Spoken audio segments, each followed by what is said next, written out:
Good afternoon, everyone. My name is Jay, and I'm sorry I couldn't be in class today to present. So I'll be talking about my topic in this video, which is Munich Re's history.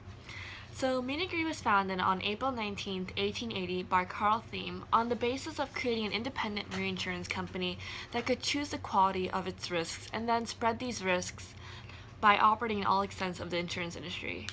And looking back at Munich Re's 135-year history, it can definitely be said that Carl Thiem achieved this goal. It is essentially the world's largest reinsurance company. So, the first treaty that they ever signed was the Thuringia Insurance Company. And after this first year, by the end of their first year, their gross premium income surpassed 1 million mark. By 1888, Munich Re shares are offered for the first time in the Munich Stock Exchange. And being on the stock exchange allowed Munich Re to expand extensively to places like Vienna, Hamburg, and Britain. And by 1899, they opened their first U.S. branch office. But as they spread their risk internationally, they did make a lot of profit, but they would soon face a couple of disasters along the way. In 1904, there was the Baltimore Fire, and in 1906, there was the San Francisco earthquake. The San Francisco earthquake cost about 11 million marks for Munich Re, but the problems in which they handled the claims associated with both events really reinforced the idea that reinsurance companies can be held on the same level as primary insurance companies. By 1914, World War I erupted in Europe, and it caused Munich Re's UK businesses to be suspended. And by 1917, there was a total loss of business in the US. These losses occurred because of the anti-German feelings that arose from the Allied countries. But when Germany was defeated in 1918, there was occupation, reparation payments, and worst of all, hyperinflation. They made it through these harsh post-war conditions by helping found Hermes Bank and export credit operations, but the gains that they soon made from that were soon offset by the Great Depression in 1929.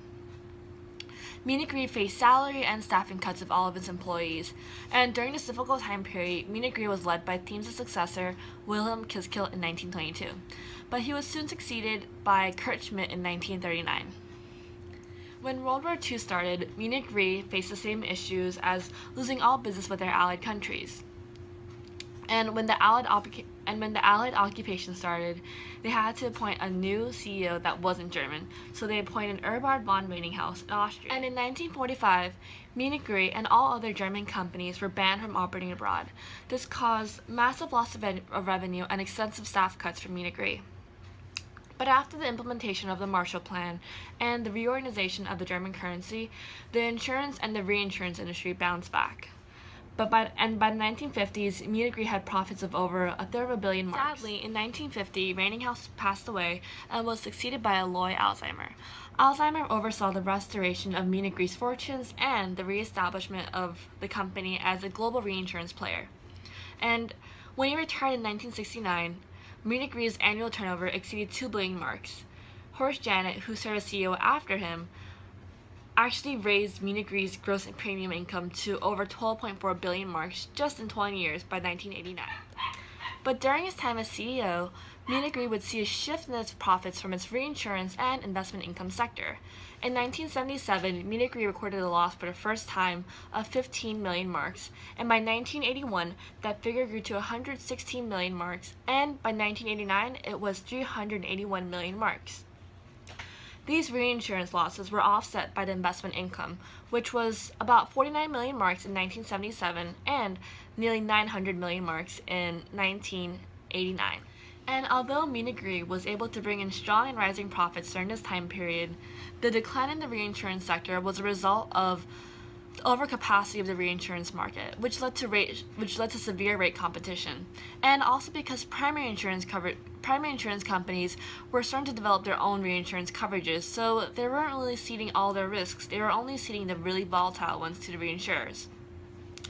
But throughout this whole period, Munich Re was still able to offer about 18 to 20% in dividends to its investors, which I think is pretty good. By the end of the 1970s, 40% of Munich Re's income was actually from outside of Western Germany, and foreign business was actually outperforming domestic.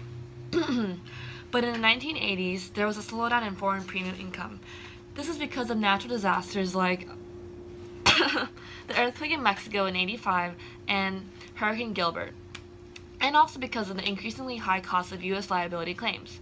But by the end of the decade, the foreign sector picked back up, and by 1989, nearly half of Munich Re's income was from abroad.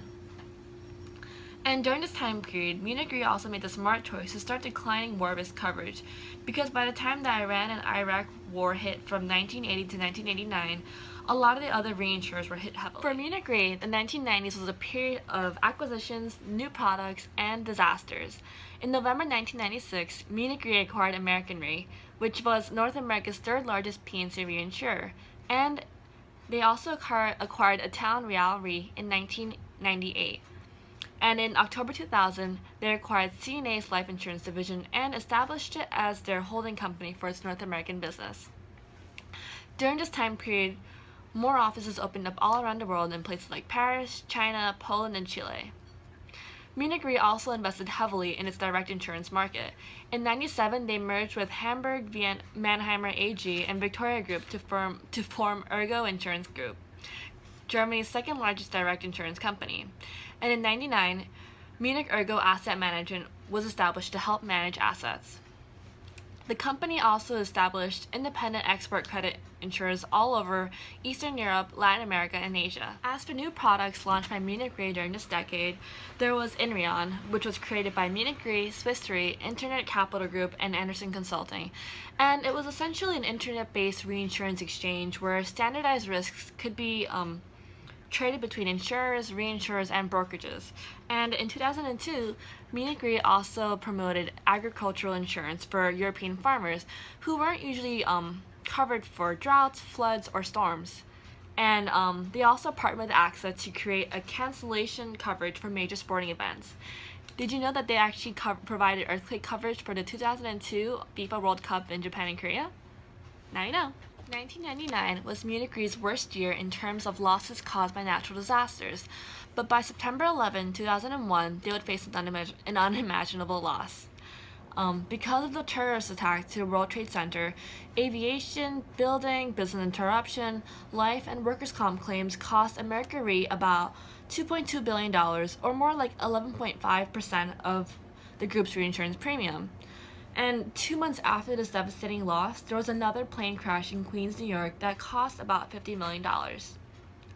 Luckily, Munich Re was able to cope with these losses because they practiced extremely conservative accounting policy, which undervalued all their assets. And in 2002, Europe faced the worst flood it had in centuries. It caused about $18 billion in damage and about $3 billion in losses for Munich Re. In 2002, Nicholas von Baumhard becomes the CEO, and Munich Re starts to sharpen its brand. And although 2005 may mark the 125-year anniversary for Munich Re's creation, it was also the year when Hurricane Katrina hit, and it was about the costliest insurance event so far, costing the insurance industry about $60 billion and Munich Re $1.6 billion. In 2008, Munich Re begins to take an active part in the climate initiatives by the UN in order to transition to a more low-carbon energy industry. This just goes to show that Munich Re is dedicated to corporate responsibility and sustainability practices. In 2009, Munich Re acquired Hartford Steam Boiler from AIG in order to expand its U.S. presence. And in 2013, it also acquired Renaissance Re, a weather risk specialist. Today, Munich Re is the world's largest reinsurance company, leading with values of economic responsibility, environmental management, and a social commitment to corporate citizenship. Thank you for listening to my very long video, and I hope you learned something today. Bye!